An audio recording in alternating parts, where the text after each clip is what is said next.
We don't have to make any kind of social contract with our own working class anymore. We don't have to turn to you and say, you see how much better you live than the people over in Russia? We don't have to say that anymore. We won. We're rolling back in Russia. In fact, after the overthrow of the Soviet Union, there was a very querulous note that began to appear in many right-wing publications. It went as follows. If now in the former communist countries we're having total free market deregulation and takeover and privatization, why must we still tolerate here in our own countries, why must we still tolerate social programs and public ownership and regulation and the like? We don't have to tolerate that anymore. And you workers, you can forget about lifelong seniority or job security, whatever else. You've got nowhere else to go. You can go turn any color you want, red, pink, whatever else, but there's no Soviet menace anymore there. You don't have a base. You don't have a global base anymore. And they could turn to the third world countries that they were giving aid to and saying, we're going to build you up and build a prosperous middle class and make you a little bit more like Western Europe or North America so that you will not be tempted to go communist, and which means go socialist. Want to keep you capitalist, but a kind of a capitalism with a human face. Well, capitalism with a human face is now capitalism in your face. And they don't have to do that anymore.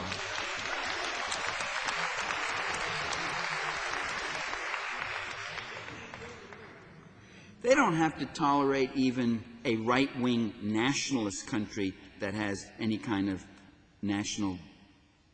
economic nationalism. Let's take Iraq. Now, here's a hidden fact about Iraq. This is a secret fact. It's a secret in America. It's a secret on the U.S. media. It's a secret in all the pundit talk shows. It's a secret among our national official leaders. It's never mentioned. But Saddam Hussein was put in power in Iraq by the CIA. He was sponsored by the U.S. His task was to stop the Iraqi Democratic Revolution. And he did that. He destroyed the Kurdish Democratic Party. He destroyed the Iraqi Communist Party, which was a reformist coalition party, coalition-building party. He even slaughtered and executed the left wing of his own Ba'athist party. He was Washington's boy. They loved him. They gave him aid. They built those chemical and bacteriological factories that he had in Iraq. That's another secret that you're not told. It was the U.S. that not only knew about this CME warfare, that's come out in the press. It seems certain U.S. leaders knew that Saddam Hussein had chemical and bacteriological weaponry back during the Iraq-Iran war. They knew about it. Of course they knew about it. They gave it to him. They gave him the technology. That's another secret that's never told. So he was Washington's baby boy. They loved him. Fair-haired boy, until he got out of line, on oil prices, until he started showing himself to be an economic nationalist.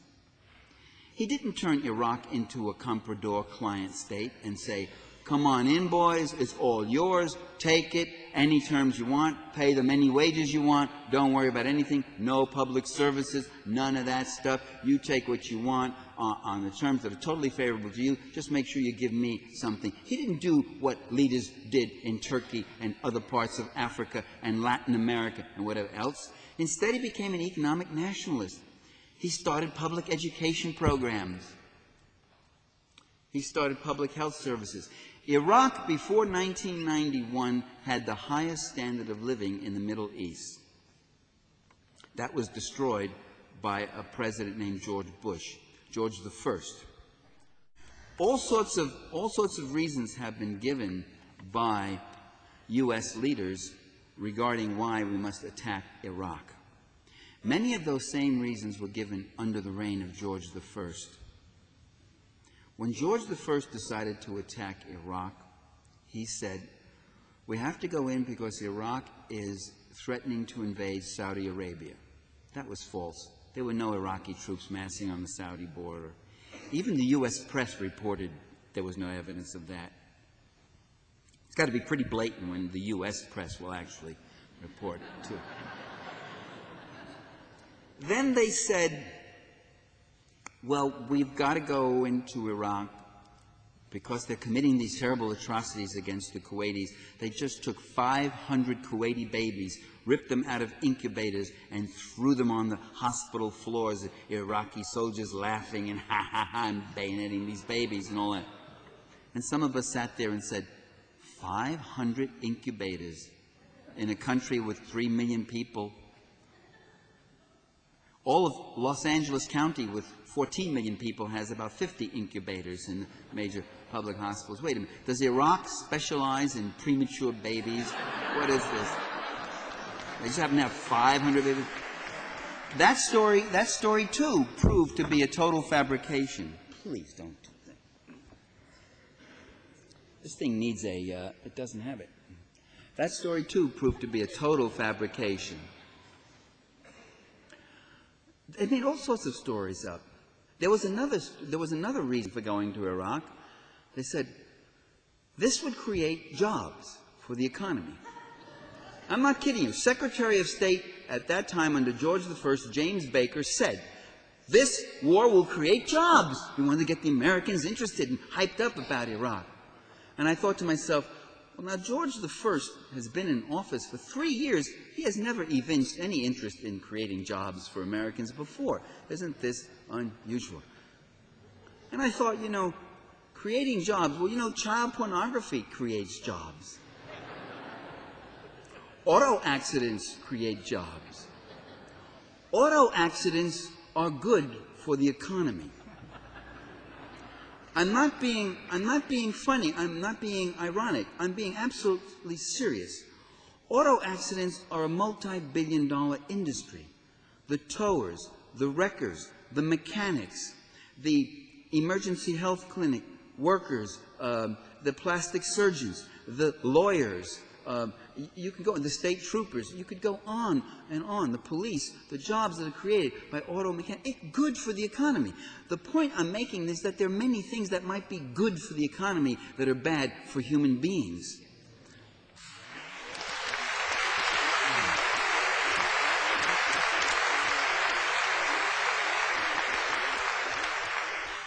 Then in November of 1990, the George I government came up with another reason.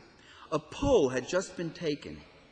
I don't think it was even sponsored by the government. It was a private poll taken, national survey poll, Roper or one of those groups.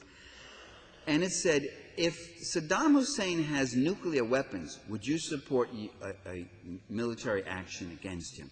And that, for the first time, the lukewarm American public went up and said yes. But even then, by the way, even right on the eve of the war, the U.S. public, by overwhelming majorities, preferred negotiated withdrawal of Iraq from Kuwait and negotiated settlement of the conflict rather than committing U.S. forces to that place. Once the forces are committed, then many of my mindless compatriots get up there and rally around the flag and got to support our troops. They're there now. And the flag happens to be wrapped around the president. And there's this eternal menace, and external menace and evil. And so we have to back the president for our own security. And that whole dynamic does kick in. Now, that was very interesting, that poll. That was seized on by the Bush administration in 1990 as the reason to go after Iraq. And that is the very same reason that got resuscitated just several months ago, isn't it? Right here by George II.